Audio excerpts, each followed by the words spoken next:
Hello YouTube, this is Jared here with my Kharadron Overlords Army in a Month challenge. Back on June 1st, I started the challenge with a pile of sprues and an idea for a paint scheme and an idea for a base and not much else. And so after a month of building and priming and painting and basing, it is the night of the 30th and I officially have a Kharadron Overlords Army and I am so excited. Everything is done, primed, based, set up and glued down. I've been gluing furiously and painting furiously to finish tonight, with one small exception, and that's the frigate. I have glued this big guy 5 times now to this flight stand, and every time he's fallen. So it is still on a dry dock, but it does have a base. The individual crew is glued on, and everything else is together, but unfortunately it doesn't stand by itself. I'm going to have to get a better flight stand, I think. I've seen several YouTube videos that suggest the flight stand needs to be replaced, and apparently that is good advice. Take it from me, especially if you're trying to build this army quickly or for a tournament or something. Invest in a better flight stand, because this flight stand is clearly not able to hold the model up, which is a little disappointing, especially after all that hard work, but I'm not letting that take away from marking this project as complete. I have got it done. I am so excited to finally have my Kharadron army complete. I will introduce you to everybody that I have, starting with Engine Master with Dirigible Suit. That's this guy right here.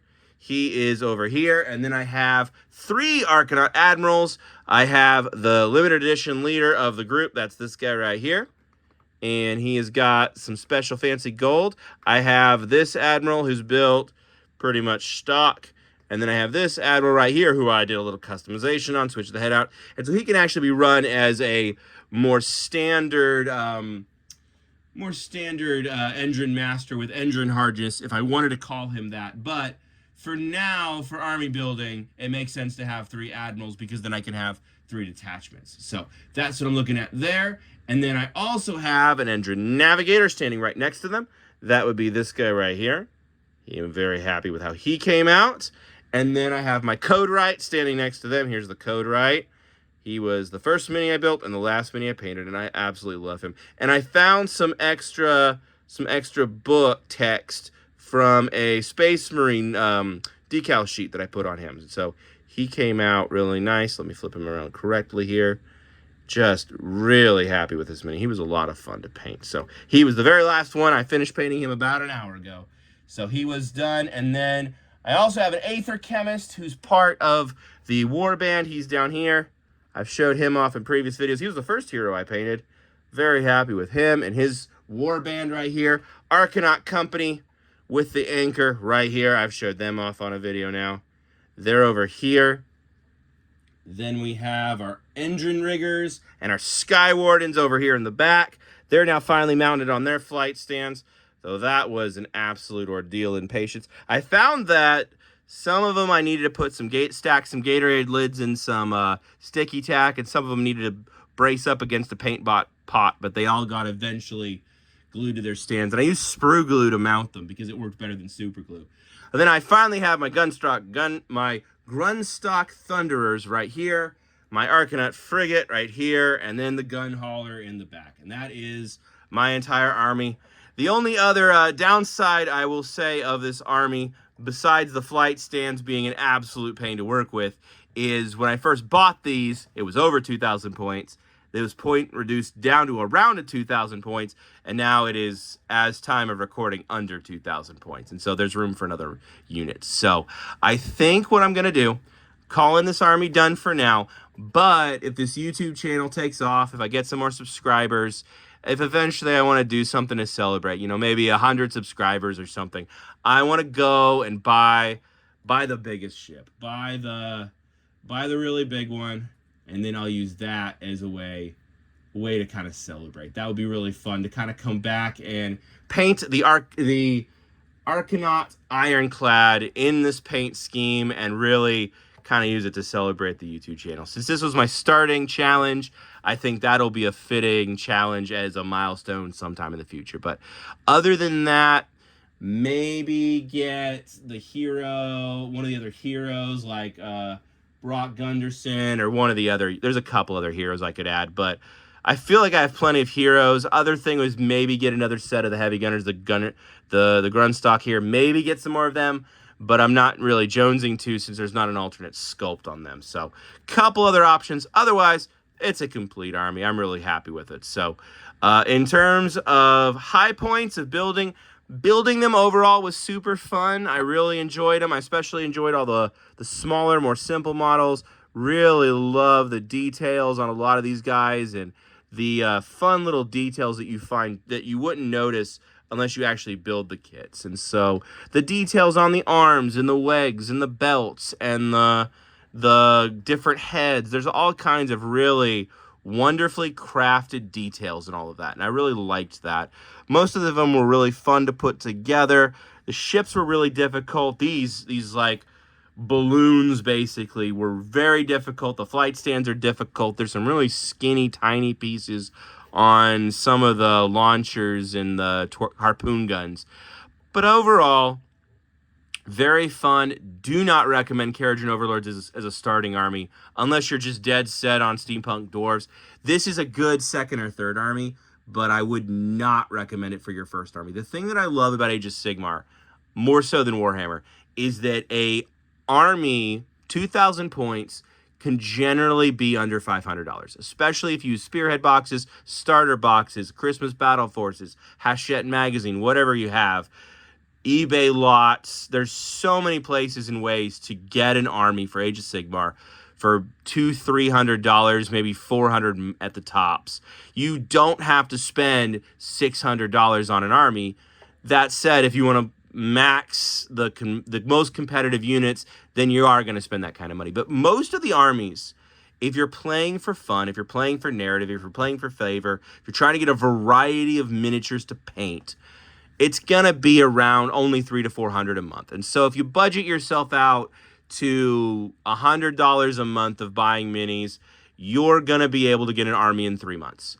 And that's just a wonderful feeling. You know, you go out and you buy your spearhead, you paint that for a month, and then the next month you buy 1 or 2 minis, and then the next month you buy a big, finishing mini, and there you go. You got 2,000 points for most of the armies, and I really love that. I feel like for most of the 40K stuff, it pushes 600-800 unless you really have the perfect Christmas box or the perfect eBay lot. Whereas Age of Sigmar, it's half the price. And so far, that's been, for collecting lots of armies, for being primarily a painter first and a player second, it's been really nice to be able to buy up larger lots like this and use things like Hachette magazine to get some discounts. So overall, I'm really happy with these guys. I love their theming, the flavor. You can kind of see the commander right there.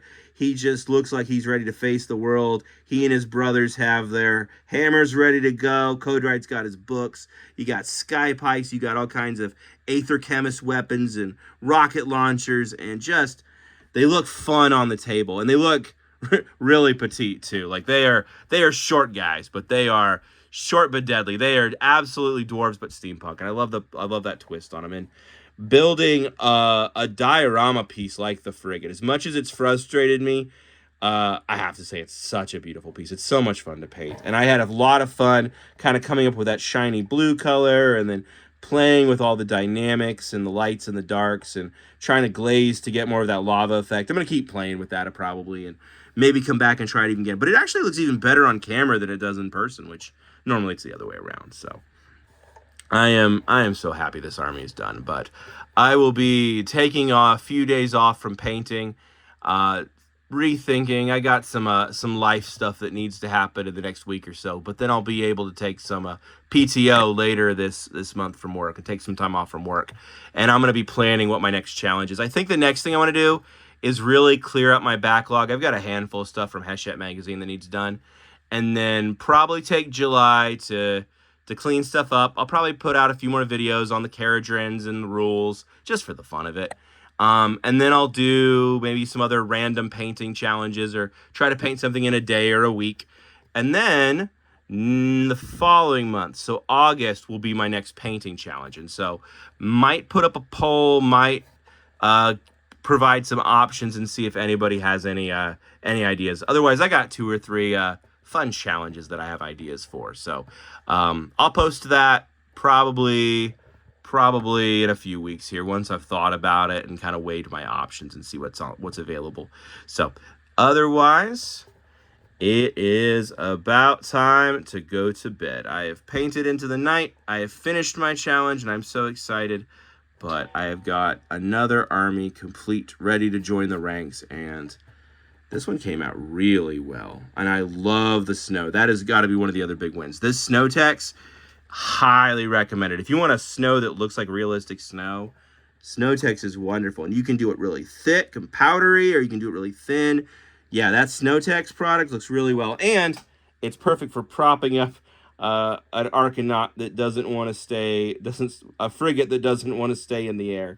So it's doing double duty right now, but it was a really good product. The only thing is I don't have any other plans to do any more snow bases, so I'm going to be sitting on it a while, but if I ever need snow again, I know exactly where to turn. And supposedly, you can dye it, so I might try mixing it with like a wash or a watered down paint and seeing if I can get a different color with that texture, because I feel like there's got to be something really cool I could do with it. So food for thought for another day, another army, another project. But thank you all for anybody who's been watching my videos, interacting with the videos, liking the videos, subscribing. It's really meant a lot to me that I've seen people have been watching my videos, and hopefully you've all enjoyed them. I may try to make a super video of all the videos combined, so if you want to just listen to me ramble and watch this go from gray plastic to painted, maybe it'll inspire you to paint your next army, or maybe it'll just be something fun to put on in the background while you paint. So I hope you've had fun watching this with me. Thank you.